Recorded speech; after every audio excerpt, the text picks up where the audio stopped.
warahmatullahi wabarakatuh. Pimpinan dan anggota Komisi 3 yang saya hormati, Pak Kapolri dan seluruh jajaran yang saya hormati.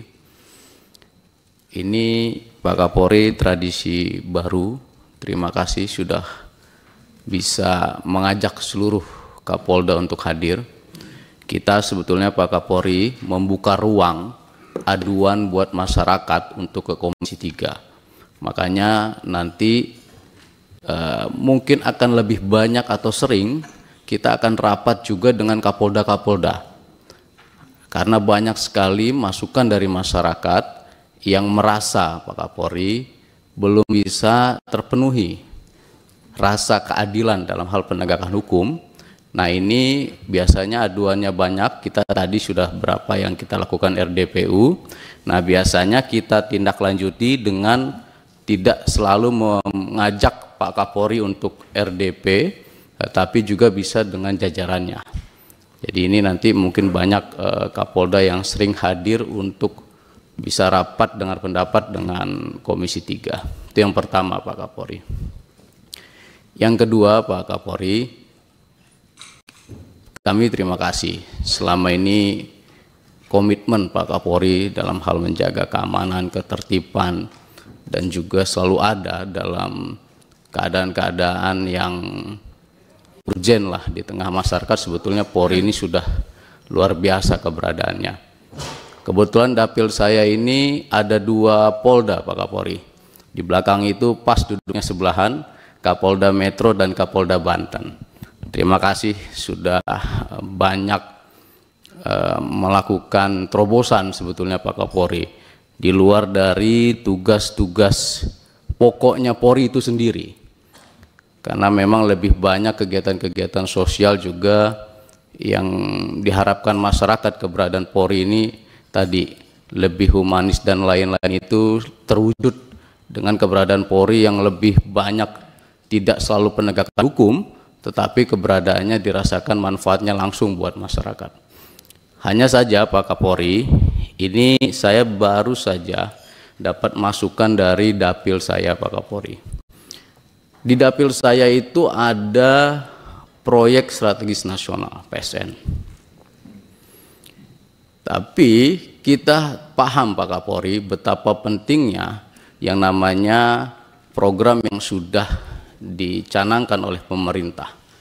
Akan tetapi kita pun harus bisa melihat apakah proyek ini memiliki manfaat buat masyarakat sekitarnya atau lebih cenderung malah memiliki suatu yang negatif buat masyarakat sekitarnya. Contoh, kemarin baru terjadi keributan.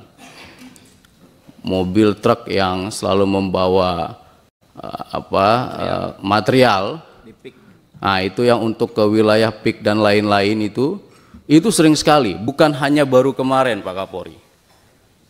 Korbannya banyak, termasuk keluarga-keluarga atau tim sukses saya. Baru saya ngomong sebentar, tiba-tiba baru dapat kabar bahwa ada yang meninggal kecelakaan gara-gara ketabrak truk. Dan itu sering. Dan kemarahan kemarin itu sebetulnya wujud dari ketidakpuasan masyarakat karena terus-terusan terjadi. Nah ini Pak Kapolri, memang kami harus pahami bahwa masyarakat pun butuh penjelasan secara persuasif. Tidak boleh nanti polisi dibenturkan, walaupun itu adalah bagian dari proyek strategis nasional. Nah, termasuk juga sebetulnya proyeknya bagus, mungkin tujuannya. Hanya masyarakat tuh harus dijelaskan, dan yang menerima manfaat dari proyek itu sebetulnya harus masyarakat itu sendiri. Nah, ini yang paling penting Pak Kapolri. Dalam hal misalnya pembebasan lahannya tidak boleh yang ditugaskan membebaskan lahannya menekan, mengintimidasi ataupun menghargai murah dari pembebasan lahan tersebut. Nah, inilah yang saya rasa menjadi masukan saya buat Polri. Sebetulnya Pak Kapolda Metro, Pak Kapolda Banten sudah bagus, persuasif, tidak melakukan tindakan-tindakan yang malah membuat rame. Kalau ini terjadi rame malah chaos. Nah, ini bagus. Nanti mungkin akan kami panggil untuk melakukan RDPU umum tertentu nanti di Komisi 3. Yang kedua, Pak Kapolri, ini terkait kejahatan di bidang cyber. Memang jujur saja ini agak berubah. Yang tadinya kejahatan cyber itu hanya soal peretasan atau soal pengambilan data dan lain. Tapi hari ini nggak judi, nggak pinjol, pinjaman online yang ilegal itu, terus juga misalnya penipuan, dan dipastikan laporan penipuan melalui online seringkali masyarakat pasti tidak bisa mendapatkan kembali haknya. Karena pelakunya susah sekali ditangkap. Boleh dicek. Nah, ini menjadi perhatian khusus. Apalagi hari ini sebetulnya Polri sudah membentuk Dirseber di tiap-tiap wilayah tertentu.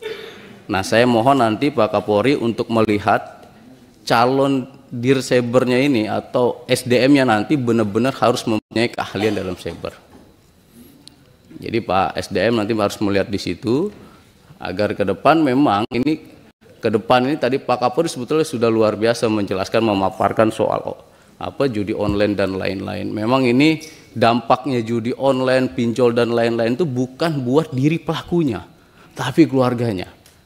Kita sering lihat ada pelakunya bunuh diri, keluarganya bisa bunuh diri karena stres gara-gara judi online dan pinjol dan lain-lain.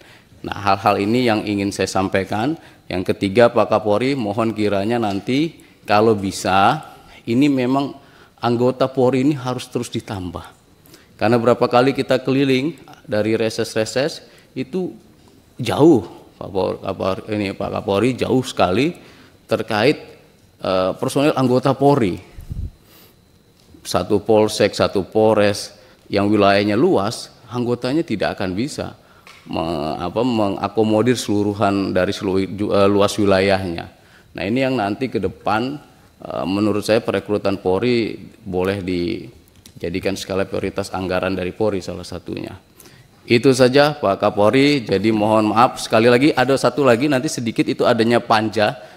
Nanti kita ada panja ini, panja penegakan hukum sumber daya alam, nanti mohon dukungannya Pak Kapolri, nanti kita khusus akan rapat, ada panja narkoba, ada cyber, ada satu lagi mafia tanah. Nanti ini akan khusus rapat, mungkin tidak hanya dengan Pak Kapolri, mungkin dengan jajarannya yang lain.